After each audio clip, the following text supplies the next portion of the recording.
Assalamualaikum warahmatullahi wabarakatuh. Seperti biasa teman-teman, semoga kalian sehat, rezekinya lancar dan juga berkah ya. Jadi begini teman-teman, saya ingin cerita sedikit tentang gambar grafik yang ada di video ini. Saya ini punya web jualan yang berhubungan dengan konstruksi. Biasanya dalam sehari itu ada aja customer yang hubungi saya ya. Saat itu, kok tiba-tiba itu dalam seminggu itu nggak ada yang hubungin saya. Lalu saya cek lah, biasanya di keyword-keyword yang memang itu keyword kuat di jualan saya ya. Saya lihat website saya benar-benar hilang. Hilang biasanya website saya itu urutan satu atau dua lah, yang mana itu bisa narik customer kan dari situ. Itu benar-benar ternyata hilang dari peredaran Google Search Console. Benar-benar nggak ada pelanggan baru. Biasanya kan sehari minimal satu atau dua pelanggan menghubungi saya gitu ya.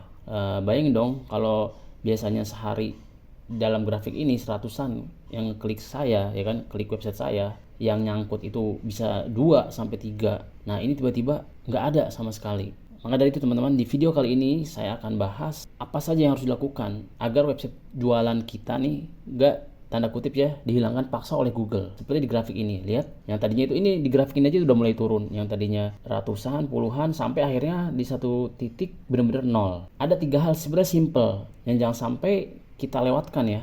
Kalau teman-teman yang punya website jualan nih, kalau nggak mau nyesel. Nah, saya berharap setelah kalian melihat video ini, kalian bisa mempertahankan web jualan kalian nih, sehingga proses bisnis kalian tetap lancar. Mendapat customer itu kan salah satu inti dari bisnis ya, gitu. Oke, langsung saja ya teman-teman. Apa saja 3 hal itu? Oke, yang pertama tentunya kalian wajib punya Google Search Console dulu ya. Karena dari Google Search Console ini nantinya kita akan memantau web kita. Jangan sampai kita abai, kan ada peringatan-peringatan itu adanya di Google Search Console tentang website kita. Itu ada peringatan dari Google nanti. Nah, untuk video mengaitkan atau melinkkan website kita ke Google Search Console itu sudah saya upload ya di playlist digital marketing ini. Kalian lihat di Google Search Console ini ada lonceng pemberitahuan ya. Ini adalah notifikasi. Kalian klik. Nah, di sini biasanya kalau ada ketidakberesan dengan website kita, ada pemberitahuan di sini. Contohnya ini ya. Nah, ini kita melihat di sini ada halaman tidak dapat diindeks di situs. Kita lihat di sini. Kalau ada masalah dengan website kita, itu Google akan memberitahu kita di pemberitahuan. Saat kita klik masalah ini, kita klik, kita langsung saja buka laporan pengindekskan kan. Sini.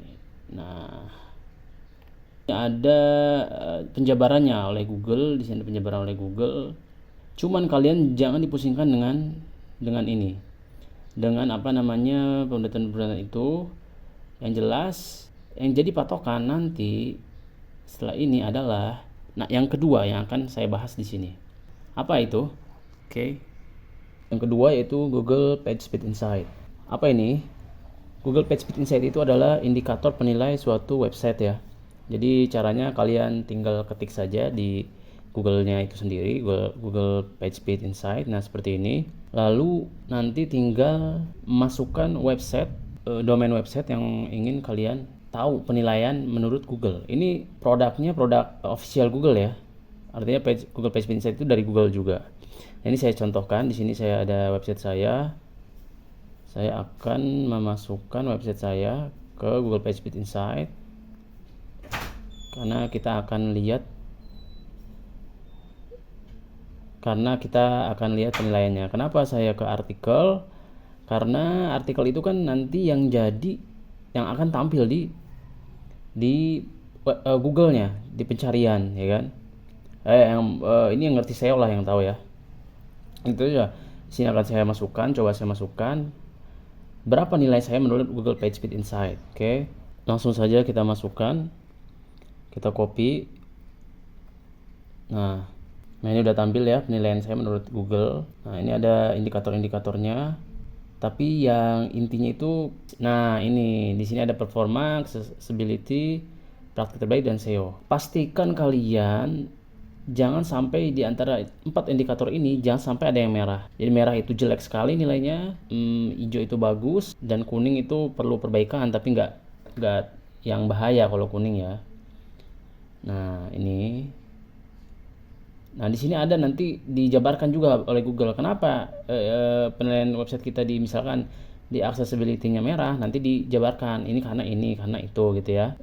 Gitu, seperti itu. Saya nanti akan coba lagi. Nah, ini adalah website ini adalah yang kemarin kena penalti sama Google. Bukan penalti ya, dihilangkan paksa karena nilainya jelek. Itu barusan udah saya perbaiki sampai 2 bulan.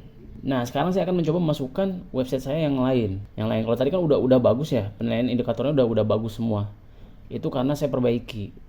Sekarang website saya yang satunya lagi, kita masukkan artikelnya. Kenapa? Karena artikel itu nanti akan tampil ketika calon customer kita mengetikkan keyword Google gitu ya. Nah, ini saya coba taruh website saya yang satu, bagaimana penilaiannya menurut Google. Nah, ini udah tampil ya. Kita tunggu dia diagnosisnya. Nah, teman-teman bisa lihat ya, di sini aksesibilitas saya masih kurang, harus diperbaiki, masih kuning. Yang penting jangan sampai merah. Karena kalau sampai merah kalian biarkan, nggak kalian perbaiki, itu otomatis akan seperti yang saya alami, langsung dihilangkan paksa oleh Google. Itu kejam. Lagi tinggi-tingginya tiba-tiba hilang dari mesin pencarian. Nah, itu ya, di sini ada contohnya, misalkan contohnya nih tampilan font. Nah, ini adalah indikator-indikator yang lebih spesifik. Saya akan kasih intinya saja. Jika kalian ingin website kalian itu dinilai bagus oleh Google, bikin website itu seringan mungkin. Itu aja ya, gak usah terlalu banyak. Misalkan plugin, desainnya terlalu rumit gitu kan. Nanti itu akan saya jelaskan bagaimana caranya menghijaukan semua indikator dari Google ini di video yang lain ya. Lalu yang ketiga adalah bagi kalian yang menggunakan AMP atau Accelerated Mobile Pages. Nah, itu jangan sekali-kali menginstall plugin AMP-nya dulu sebelum kalian memberitahu Google kalau kalian itu sudah tidak pakai AMP. Gimana caranya? Ya, nanti caranya ada di video selanjutnya. Intinya jangan dulu menguninstall, karena kalau kalian menguninstall seperti di video ini, nanti Google itu tidak akan menemukan halaman kalian ketika diklik website kalian, karena disitunya sudah tampilannya udah AMP, lalu kalian uninstall, akhirnya seperti ini, page not found gitu ya teman-teman. Nah, itu juga yang akan membuat peringkat website kalian turun. Akhirnya Google menilai ya website kalian itu nggak layak gitu ya. Baik teman-teman, saya harap video ini bermanfaat untuk kalian, dan jika memang bermanfaat silahkan di like dan subscribe ya. Sampai di sini dulu. Assalamualaikum warahmatullahi wabarakatuh.